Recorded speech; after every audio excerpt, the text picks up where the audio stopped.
Alhamdulillah alladzi arsala rasulahu bil huda wa dinil haqq liyudhhirahu 'alad dini kullih wa kafa billahi syahida. Asyhadu an la ilaha illallah wahdahu la syarikalah wa asyhadu anna Muhammadan abduhu wa rasuluh, amma ba'du.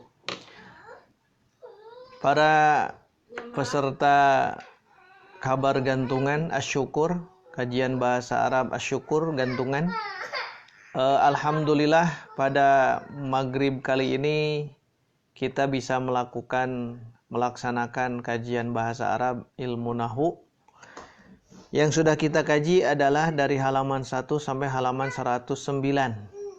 Itu berarti sudah hampir setengahnya, lebih dari setengah kita bahas tentang ilmu nahu, ilmu tentang gramatika bahasa, khususnya ilmu tentang akhiran kata, ada perubahan baik itu perubahan di akhirnya marfu, mansub, majrur atau majzum. Karena ilmu nahwu itu membahas tentang seputar itu. Tetapi karena kita kajian hari ini kajian online, kita baru online, biasa kita offline, sudah berapa puluh pertemuannya. Artinya kita sudah jauh membahas tentang ilmu nahwu ini. Tapi setidaknya kita akan bahas halaman 110. Tapi sepertinya halaman 110 kita bahas di pertemuan Jumat depan. Jadi kita akan bahas dari halaman 1 sampai halaman 109, tapi secara globalnya ya, secara global. Baik, belajar ilmu nahwu perlu diketahui oleh kita sekalian. Kalau kita belajar ilmu bahasa Arab secara umum, maka kita harus tahu kalimat, kemudian kata, kemudian huruf. Nah, Ustadz Aceng Zakaria hafizahullahu ta'ala, beliau menjelaskan dari huruf dulu. Apa itu huruf ya? Jadi di awal di situ dulu, apa itu huruf, kemudian apa itu kata dengan pembagiannya, dan apa itu kalimat dengan pembagiannya. Jadi kalau kita ringkaskan ya, di antara kajian ilmu nahwu itu yang kita pegang hari ini adalah ilmu nahwu sistem pembelajaran 40 jam, berarti 40 pertemuan. Yang kitab aslinya adalah kitab yang ini. Insya Allah nanti kita akan bahas ini juga satu demi satu. Mudah-mudahan selama 40 pertemuan betul kita akan khotamkan ini semua. Tapi untuk kajian di online ini mohon maaf jika nanti ada banyak iklannya, karena saya di rumah dengan keluarga, jadi dengan anak ada suara-suara yang bising, suara anak yang sedang bermain, itulah iklannya gitu ya. Iklan yang itu insya Allah menjadikan iklan bagian daripada kajian kita. Beda dengan di Masjid Asy-Syukur. Kalau di Masjid Asy-Syukur ya kita serius. Kita juga serius, apalagi online hanya satu monolog ya, hanya satu arah, tidak dialog. Jadi untuk dialog nanti kita diskusikan di grup WhatsApp atau di grup Facebook yang ini juga boleh kita nanti diskusikan kalau ada yang belum paham ya. Baik. Mungkin hari ini saya akan petakan ya, 1 jam ke depan atau menjelang Isya, saya akan petakan yang tadi dijelaskan oleh Ustadz Aceng. Jadi belajar ilmu nahwu itu tadi dijelaskan, kita harus belajar dulu tentang huruf.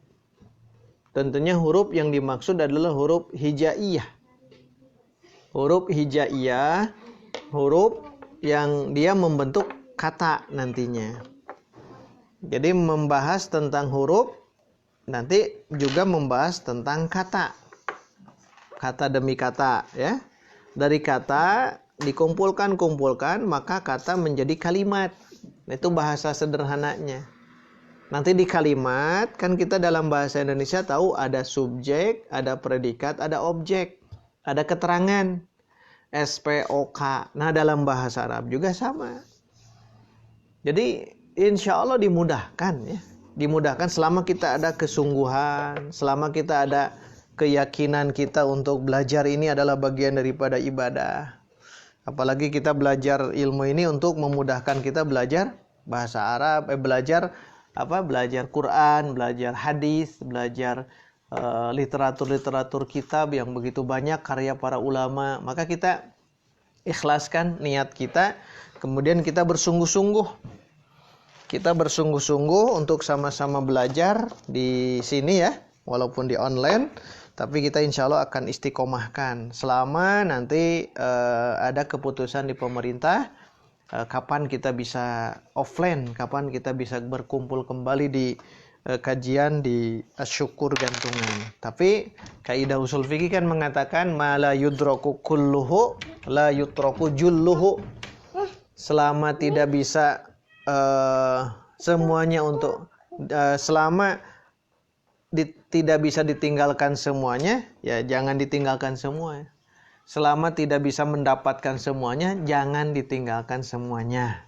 Jadi kita offline stop karena kita dilarang untuk banyak berinteraksi dikarenakan sesuatu dan lain halnya. Jadi kita akan belajar sama-sama di sini secara online dan insya Allah ini pun akan menjadikan kebarokahan di grup kita ya.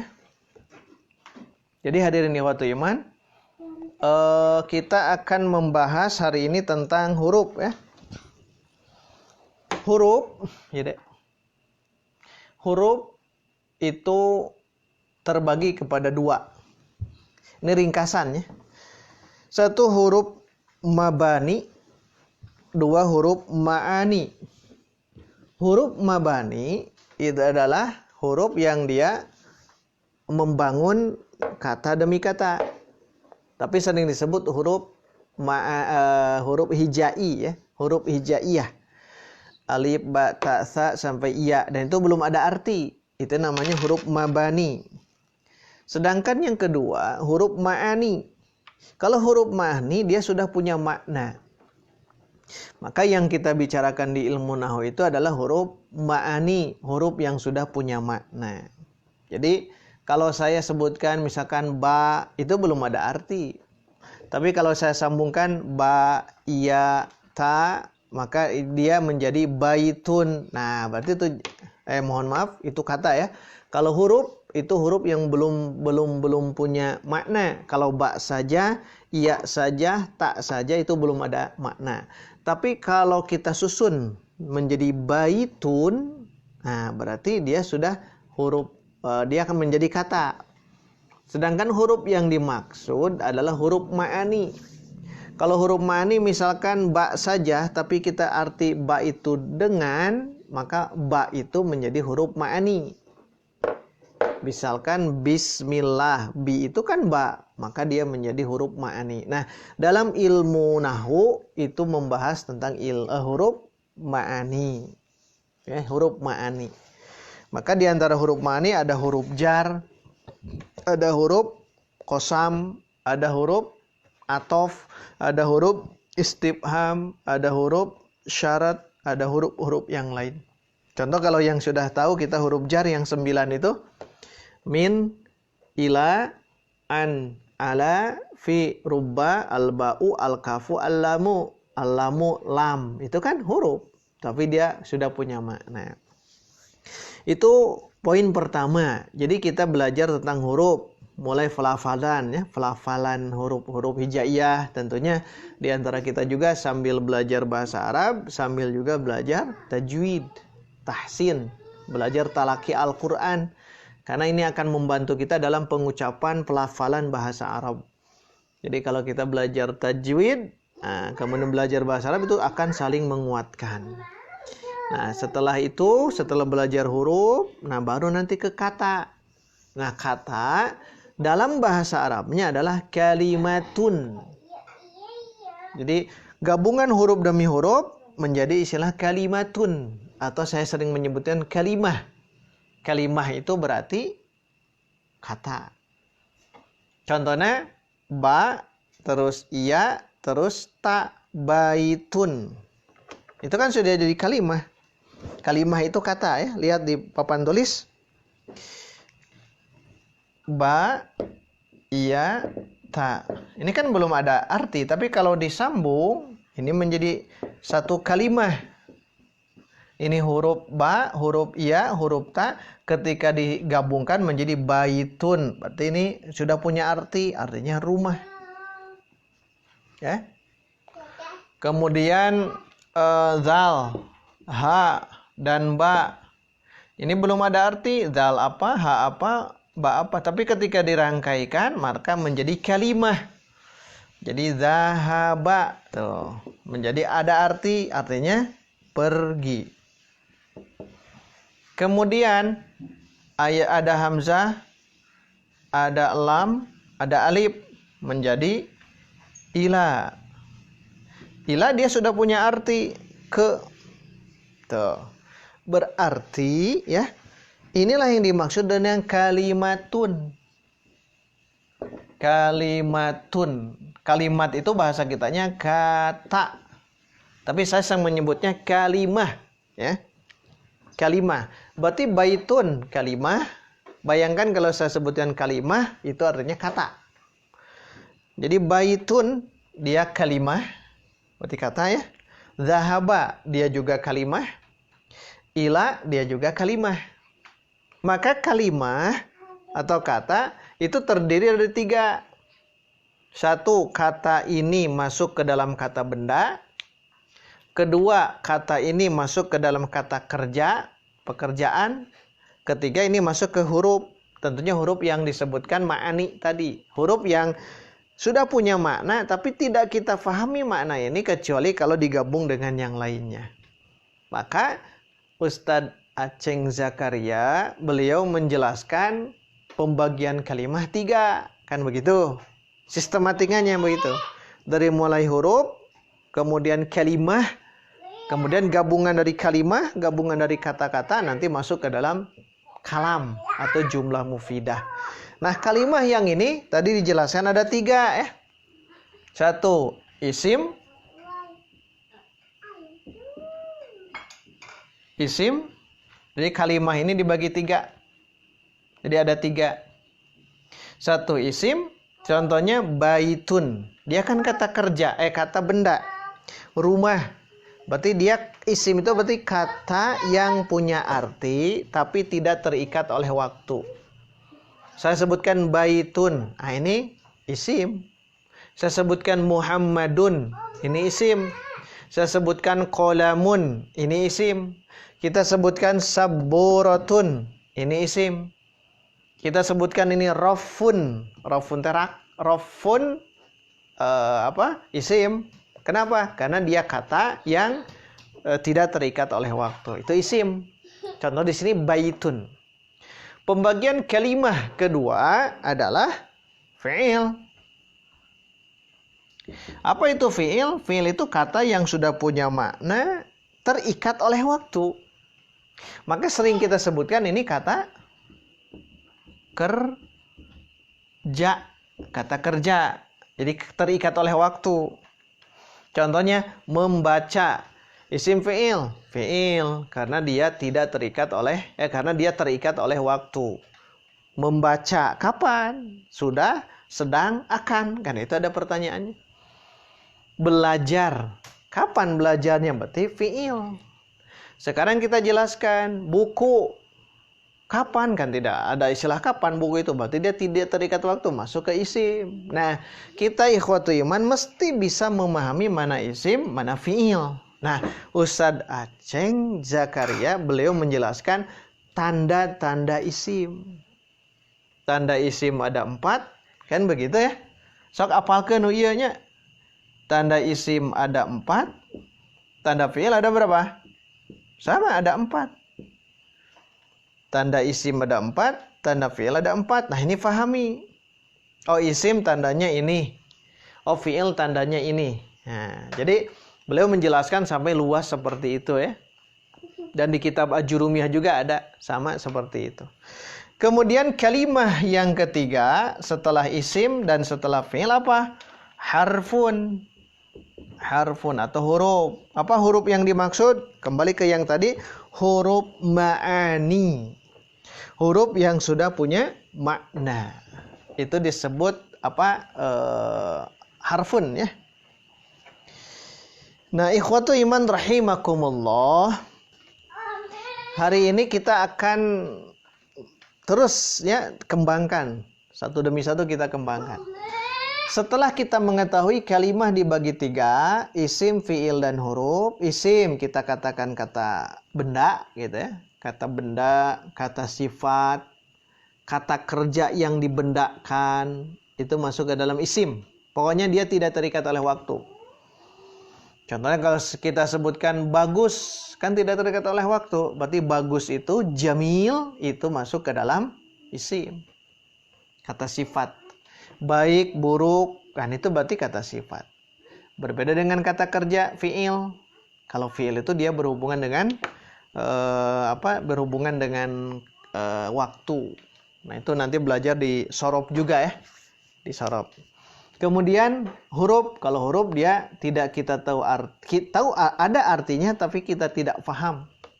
Contohnya ke, kita sebutkan ke, hanya menyebutkan ke saja kan bingung. Tapi kalau disebutkan ke Bandung, berarti ini menuju Bandung. Berarti ke di situ sudah paham kalau disanding dengan kata yang lain. Berarti harap atau huruf itu seperti itu ya. Baik, setelah kalimah apa? Dari mulai huruf, kemudian kalimah digabung-gabung menjadi apa? Jumlah mufidah. Maka poin yang ketiga, beliau menjelaskan setelah huruf, kalimah, maka yang ketiga adalah jumlah mufidah.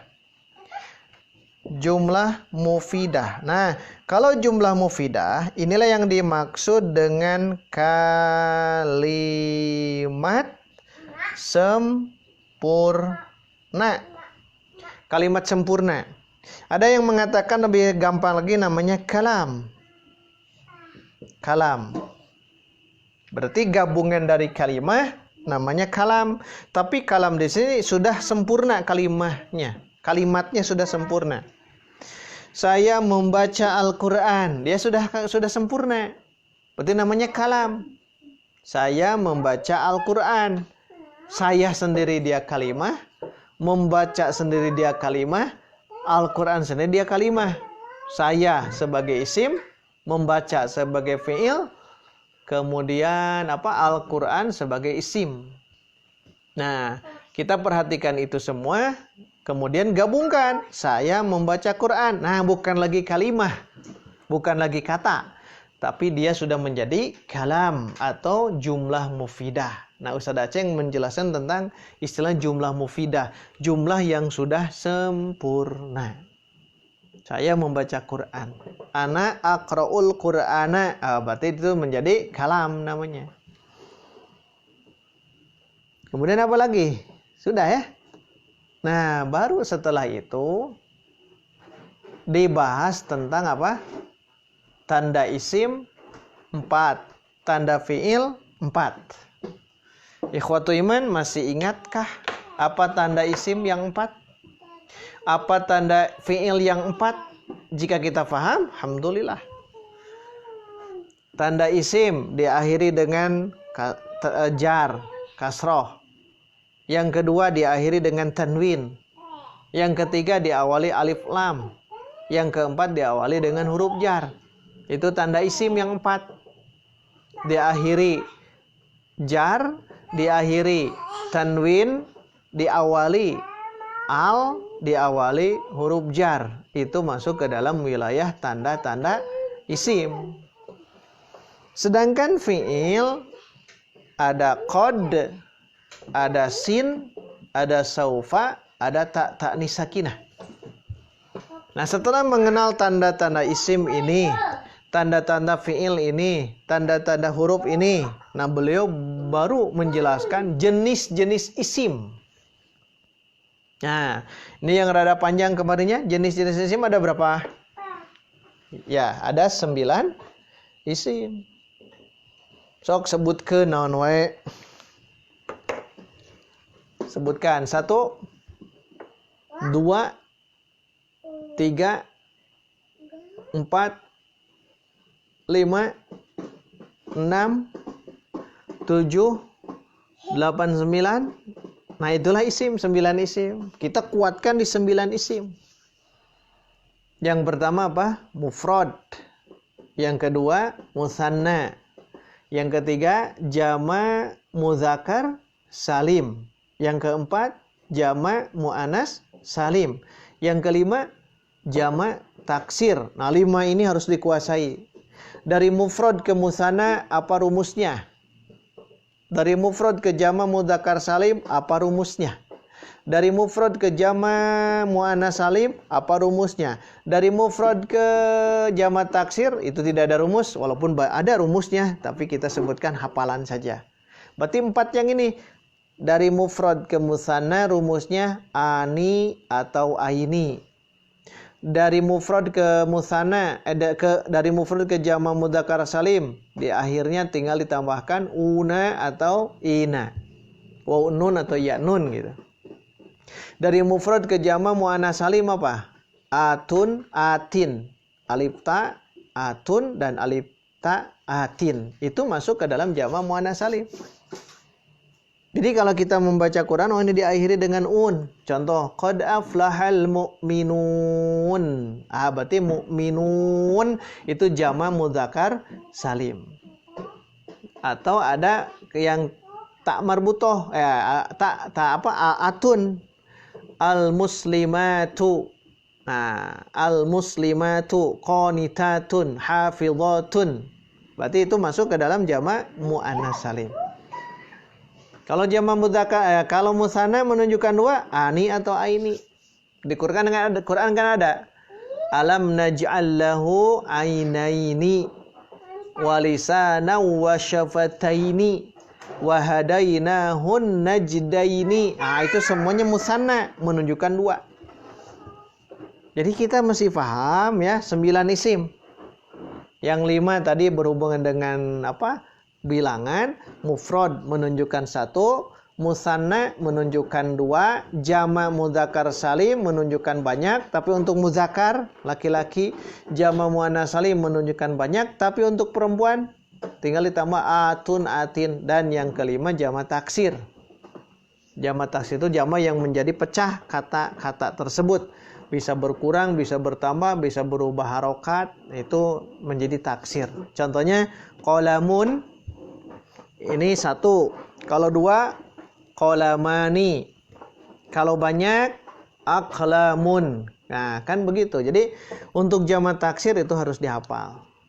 Contoh kedua, kitabun. 1. 2 kitabani.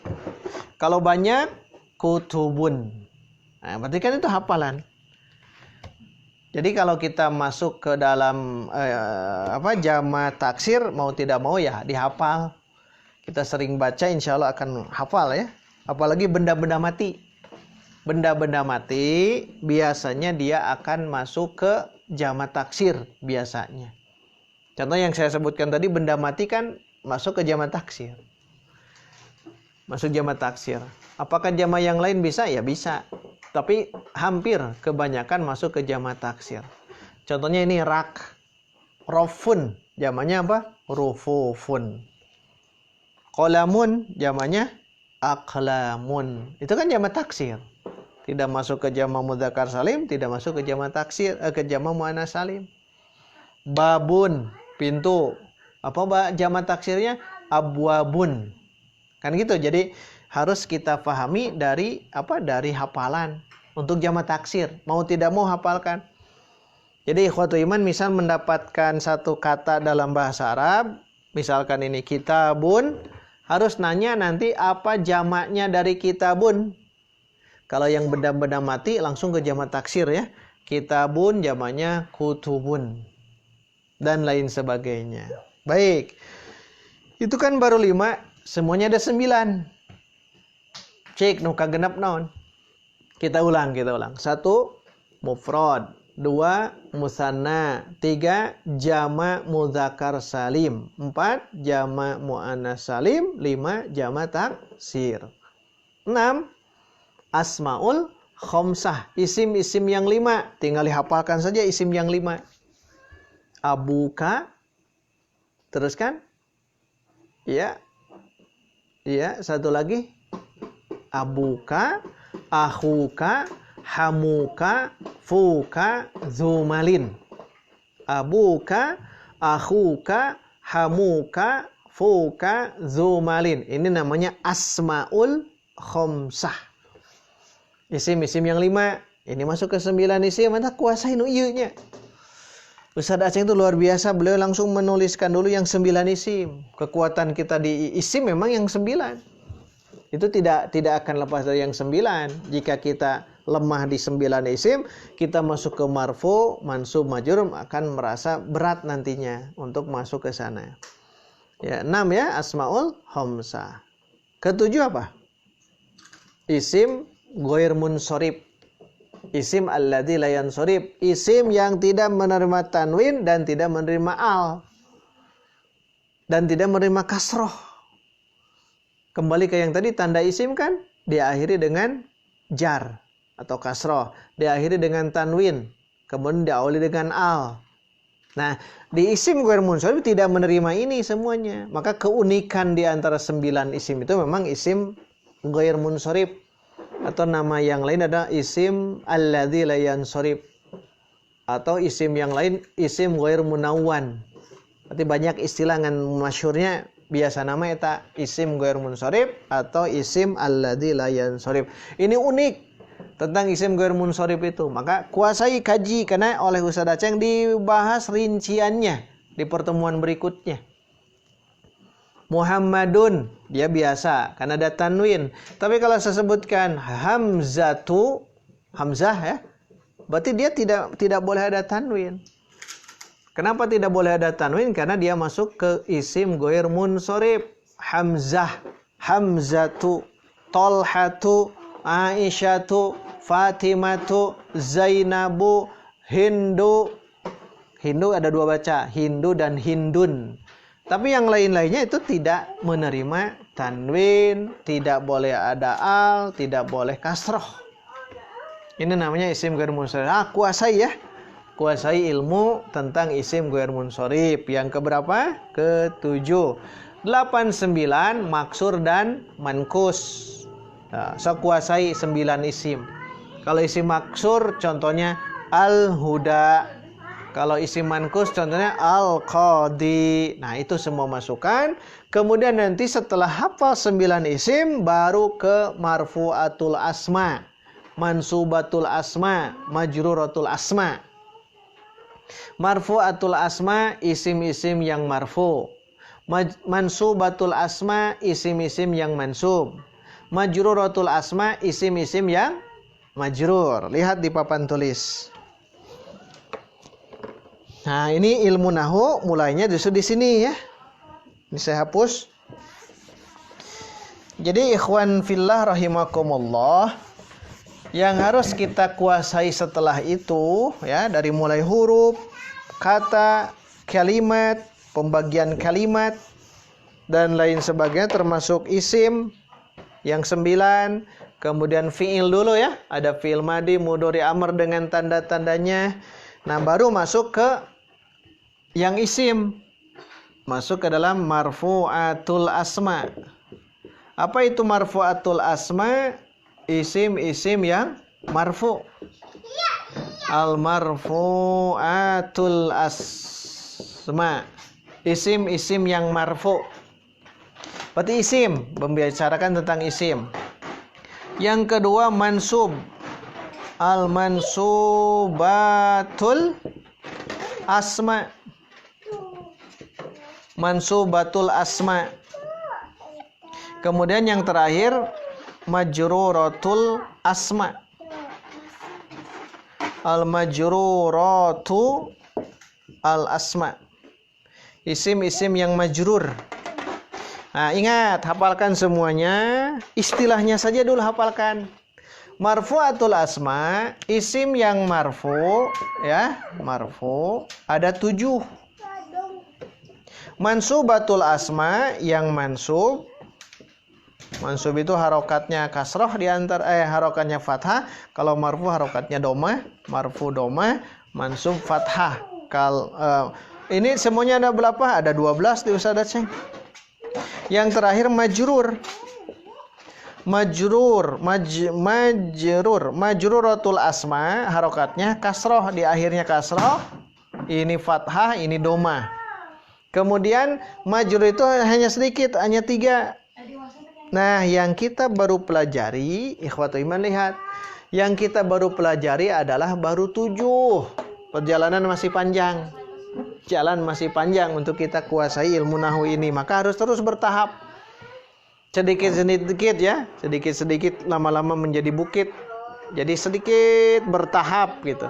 Makanya belajar bahasa Arab memang itu harus bertahap biar nanti semakin kuat ilmu kita. Nah, kita kan baru memahami 7. Sok, sebutkan yang 7. 1 apa? Fa'il. 2, naibul fa'il. 3, mubtada. 4, khobar. 5, isim kana wa akhwatuha. 6, khobar inna wa akhwatuha. Nah, kita mau bahas yang nomor 6 tuh perjalanannya. Khobar inna. 7 apa? Tawabi. Tawabi ada berapa? Ada 4. NATB, naat atau taukid badal. Berarti kita insya Allah Jumat depan akan bahas yang ini. Ingat, fa'il, naibul fa'il.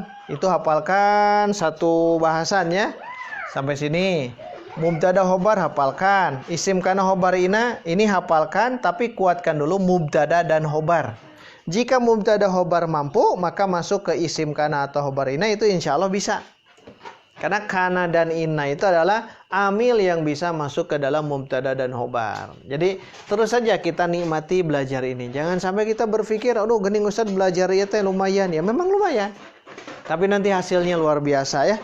Jika kita terus bersabar, jika kita terus bersungguh-sungguh, akan dirasakan ilmu ini ketika kita baca Quran, ketika kita baca hadis, ketika kita baca kitab-kitab para ulama. Insya Allah akan semakin tertantang, akan semakin mudah dalam memahami tentang ilmu ini. Nah, perjalanan baru nomor 5 ya. Nanti di halaman 110 ini Jumat depan insya Allah. Adapun yang majrur 3. Majrur 3. 1 majrur bi harfi jar. Jadi majrur itu kasroh. 2 majrur bil idofah. 3 majrur bi tawabi. Jadi tawabi ada semuanya di marfu, mansub, majrur. Kemudian yang 12, nah ini panjang. 12 itu diantaranya ada maf'ul bih, maf'ul fi, maf'ul li ajli, maf'ul mutlak, maf'ul ma'ah, sudah 5. Kemudian hal, tamyiz, mustatsna. Kemudian khobar kana, isim inna dibalik ya. Kemudian apalagi munada dan tawabi, ada 12 semuanya. Ditambah lagi ada menambahkan dengan la, isim la. Tapi secara umum ada 12. Berarti kita belajar yang mansub 12. Yang majrur paling sedikit 3. Kalau ini sudah semua dipelajari, dari mulai fa'il, naibul fa'il, mubtada, khobar, isim kana, khobar inna, tawabi, kemudian maf'ul bih, maf'ul ajli dan sebagainya sudah dipelajari, insya Allah kayak bakal aya ngelemengna. Bakal ada ada sesuatu yang akan kita pahami dalam ilmu ini. Ternyata seputar ilmu nahwu hanya seperti itu, muter didinya gitu ya. Nanti kembali ke mana? Ke 9 isim. Nanti kembali ke 9 isim. Maka terus pelajari saja itu ya. Pelajari itu saja. Baik. Nah, itu gambarannya. Jadi pembagian marfu'atul asma ada 7, mansubatul asma ada 12, majruratul asma ada 3. Nah, ini kita kaji satu demi satu. Fa'il sudah kita bahas. Pasangannya apa? Fi'il. Fi'il pasangan fa'il. Kalau naibul fa'il pasangannya yang mana? Fi'il majhul. Pasangannya naibul fa'il. Kalau mubtada pasangannya khobar. Ya. Isim kana pasangannya khobar kana.